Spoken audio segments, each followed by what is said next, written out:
Governor Newsom has signed a bill overhauling California's charter school system, forever changing how those schools get approved. And that move was backed by both teachers unions and charter school advocates who had previously disagreed on that issue. Fox 40's Doug Johnson joining us now live in the studio with more on what that new law will require. Doug. Well, Eric and Nikki, this law gives school districts more authority to choose which charter schools are approved, and this will also put in better restrictions on who can teach at those schools. Thank you, guys.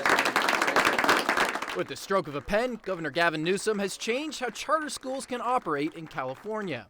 It puts the decision-making on charters into the hands of the local school boards. At issue was the fact that in some places, too many charter schools were taking money away from districts who needed the funds.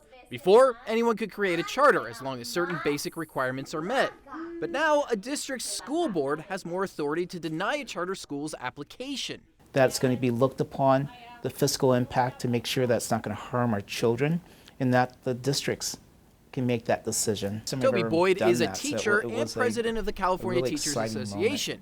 He says the new law also requires teachers at charter schools to be credentialed. Some figures from the CTA have as many as 50% of teachers at some charter schools who are not credentialed as of right now.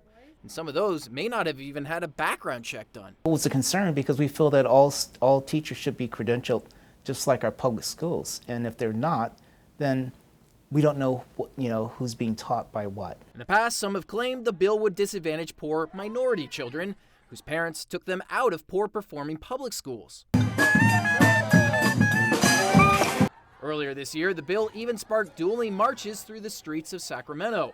But during today's signing, the president and CEO of the California Charter Schools Association called the bill important. AB 1505 affirms that high-quality charter schools are here to stay, and that the charter model, one that embraces accountability in exchange for the flexibility to innovate, is worth protecting and is of tremendous value to the students we serve and so many families that are still eager to find better access to a high-quality public education, regardless of the model.